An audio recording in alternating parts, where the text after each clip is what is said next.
Hello everyone, welcome back to another session of AP Human Geography with Mr. Elrod. We're continuing with our discussion of universalizing religions. Today specifically we're going to focus on Christianity, and as you saw from the Buddhism video, we're going to go kind of quickly through this because we only have a few minutes and just kind of give a general idea and description of Christianity, how it starts and where it spreads to, and then look at some of the cultural landscape of the different types of Christianity. So Christianity is going to begin about 30 AD with the person of Jesus of Nazareth. And according to Christians, he is the Messiah that's discussed in the Old Testament of the Bible. So we're Christians in the Jewish religion different. Obviously, both Jews and Christians study the Old Testament, but the Christians see the Messiah prophesied about in the Old Testament as coming to fruition or to coming to light in the person of Jesus, whereas the Jewish religion does not accept that. It's going to begin in the Semitic earth, which is in modern day Palestine or Israel, and of course he's born in the town of Bethlehem and moves around and begins his ministry about the age of 30, and he's going to have a ministry for about 3 years, and he's eventually going to be crucified and buried, and then according to the Christians, he's going to rise again on the third day. And it's really through that death, burial, and resurrection that Christians hinge their faith on, their salvation, and of course the idea of heaven and hell. Believing in the work that Jesus did in order to go to heaven and spend eternity in heaven. And of course, the Christian belief is also that for those who are not saved, going to hell. And this idea of heaven and hell is actually pretty interesting because some of the different groups within Christianity see heaven and hell as a different thing. Protestants and Catholics look at heaven and hell as two completely separate locations. Heaven would be eternity with God, and then hell would be eternal separation from God. Greek Orthodox believe that heaven and hell are the same place, and that actually the reason that everybody goes to the same place is because for someone who doesn't believe in God, hell would be to spend eternity in the presence of God, and so that would create that sort of eternity of pain and discomfort and those types of things. As far as the holy book, Christians use the Bible. This is considered the holy book of Christianity. According to Christians, it contains all the teachings that Christians need, and they also believe that it is divinely inspired, meaning that God uses different people to write the words that he is giving to them. So it's not necessarily the words of man, but it's God's word, and he's using the different writers. I've heard the expression that there's many writers but only one author of the Bible. That might be a good way to think about it. Now, some groups will use additional tools and resources to kind of outline their doctrines and statements and things like that. But those are not necessarily considered. The divine works. It's just kind of something extra to help guide you and things like that. Obviously, not necessarily part of the Bible. Talk about the diffusion of Christianity. At first, Christianity is actually an illegal religion in the Roman Empire. It's not allowed to be practiced, so Christians actually go underground and are practicing underground and things like that, and then they face persecution. It's spread through different missionary journeys. Obviously, the Apostle Paul is probably the most famous of all the missionaries who spreads Christianity all over the southwest parts of Southwest Asia and kind of the Balkan Peninsula area. And of course, he has the hopes of going to Spain one day, but isn't able to make it there. And so for a long time, it doesn't gain too many followers because of the fact that it is an illegal religion. The first Roman emperor to legalize Christianity is going to be Emperor Constantine. He actually becomes a Christian himself, and the story there is kind of interesting, the Battle of the Milvian Bridge. You can go read that on your own if you'd like. And then eventually, Emperor Theodosius in the year 312 AD is actually going to make Christianity the official religion of the Roman Empire. So you can see how obviously that would help in the spread of Christianity if the Roman Emperor himself actually makes it the official religion of the empire. And so up until that point, Christianity is primarily going to be located around North Africa, Western Europe, portions that were the Near East, portions that are part of the Roman Empire. Tradition has Christianity going all the way as far as India in small pockets.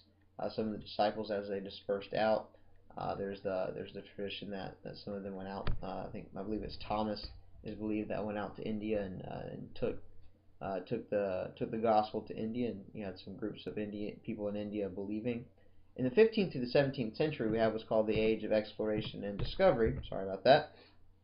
And so Christianity is going to be diffused really all over the world at this point through the Europeans taking, in each of the groups has different purposes, but the Europeans are taking Christianity with them as they explore and as they conquer new territories around the world. So this is the age of exploration and discovery. The Europeans are taking Christianity with them as they're conquering new territories around the world.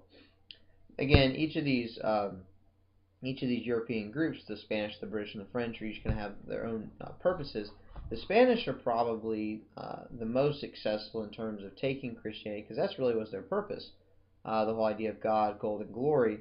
The conquistadors going to Florida, going to South America, and taking Christianity with them and converting a lot of the native peoples and things like that. The British, don't really diffuse it to the native populations, but take Christianity with them, and their main purpose isn't necessarily to convert people, but to find a safe haven for their religious practices. Now, once they get to North America, they might start spreading their religion, and as the British conquer territories in Africa, they'll be looking to convert individuals, but initially in their move, converting people to Christianity is not necessarily one of their main purposes. The French will take Christianity with them, but again, they're much more hands-off even than the British in North America. And you look at the people who went to North America for the French, their primary interest was economic interest, so they really weren't even all that concerned with religion anyway. It might be better seen if you look at French exploration and conquest in Africa in terms of taking their religion to those particular places. When we look at Christianity, Christianity is going to have three primary branches. You have the Catholic Church, you have Protestantism, and you have the Eastern Orthodox Church. Catholicism today is found predominantly in Western Europe. You also tend to find it in South America, North America. Actually, where the largest presence of population who practice Catholicism is going to be in South America or Latin America. And really, regardless of the argument, the Catholic Church is really the first established church within Christianity, and then all the other groups or branches are going to break off from the Catholic Church. Protestantism, we find it predominantly today in Western Europe. You find it really in the Germanic nations in England. You also find it in North America, where really the Protestant churches and denominations are really the strongest and have the largest populations. Protestantism is going to split from the Catholic Church as a result of the Protestant Reformation. You might be familiar with Martin Luther and his concern with the indulgences that are being practiced by the Catholic Church. So he is going to be really the first one that initiates that split from the Catholic Church, and one of the reasons why it takes place in those Germanic nations. That's why you see it centered in those Germanic nations. Now again, there can be the conversation on how a lot of that split happens. It's not only religious, but it's also political, but we really don't have time for that today. We'll just kind of keep moving on. And then the Eastern Orthodox Church, we find it in portions of Eastern Europe, and then also in Russia. You also see it in Egypt as in form of Coptic Christianity, which we've heard a little bit about, especially with the revolution in Egypt and the Coptic Christians talking about persecution under the Muslim Brotherhood, and as the revolution was taking place and things like that. The Eastern Orthodox Church splits from the Catholic Church over the use of icons in worship. If you ever go to an Eastern Orthodox church, you will not find statues, you will not find figures. Everything's two-dimensional in paintings because of their belief of that really is idol worship. So that's really what the main split is over between the Eastern Orthodox Church and the Catholic Church. This is just a map to kind of show you where we find the Eastern Orthodox Church and Eastern Orthodoxy taking place. Interestingly, though, really in Eastern Orthodoxy, is that within each country and ethnic group that you find, you tend to find its own Orthodox Church. So, for instance, you have the Greek Orthodox Church, you have the Romanian Orthodox Church, you have the Russian Orthodox Church, and there's really the same teachings as far as I understand it, but it's really done in that particular language. Now, you might have a different head of the church. called the patriarch, but again, for the most part, the practices are pretty much the same. Now, one of the main things that you'll see as far as the difference between each of the churches is the structures that are used in order to house the worship of the individuals. The Catholic Church and the Eastern Orthodox Church really are the most impressive, they're the most ornate, really the most beautiful in terms of the buildings themselves. Again, typically very ornate, very well done. In Catholic churches, you will find statues and you'll find figures of important individuals within the church. Arches are used typically in the Roman kind of architectural tradition.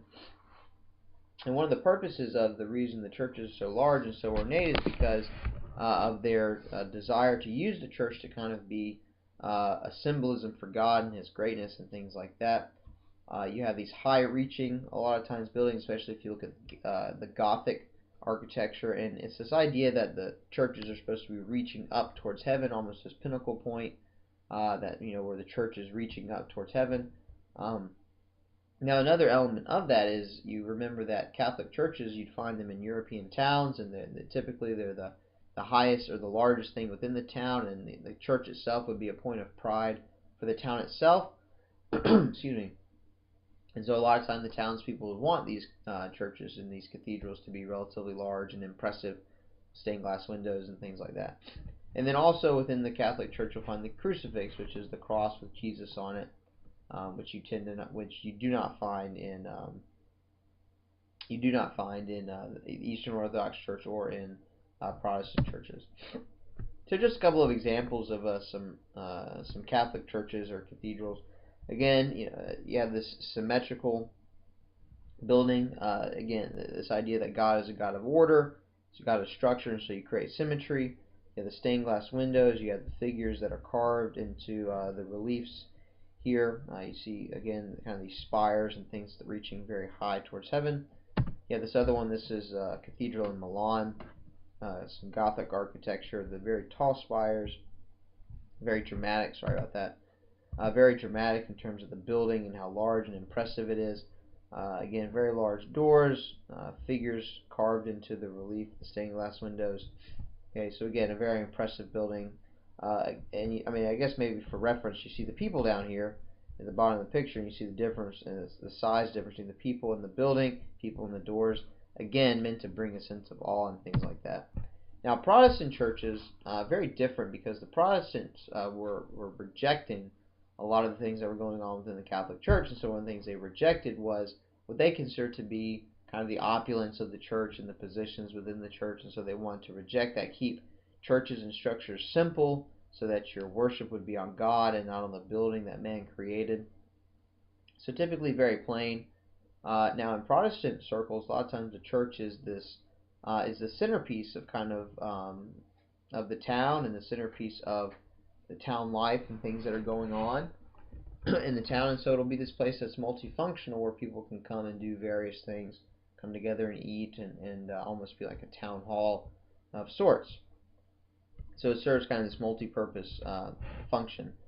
Now, one of the things you'll also find within Protestant churches is this idea of you'll have the empty cross instead of the crucifix. It's a cross with Jesus not on it because of the representation of the resurrection, and so Protestants won't want to show Jesus on the cross, his idea that he's down from the cross, resurrected, and living in those types of things. So here are just some two examples, probably of churches that you've seen around your own town. So again, very simple, very basic, nothing overly ornate about them. Typically, some of the basic representations of Protestant church. Lastly, we have the Eastern Orthodox Church. Again, very much like the Catholic Church, very ornate, very beautiful. Most of them are done in the Eastern style in terms of kind of, when I say Eastern, Eastern European style of architecture with lots of domes and things like that. Again, no icons are found in Eastern Orthodox churches because of this belief that it would represent idol worship. You have what's called the Eastern Cross, which the Eastern Cross is, let's see if I can maybe draw it here on my, I guess I should have a picture, but I don't. So anyway, so the Eastern Cross is drawn kind of this way and then this way. And so if you've seen that, and then a lot of times it'll have this right here, which would represent the footstool that Jesus was resting on. So that's what's called the Eastern Cross.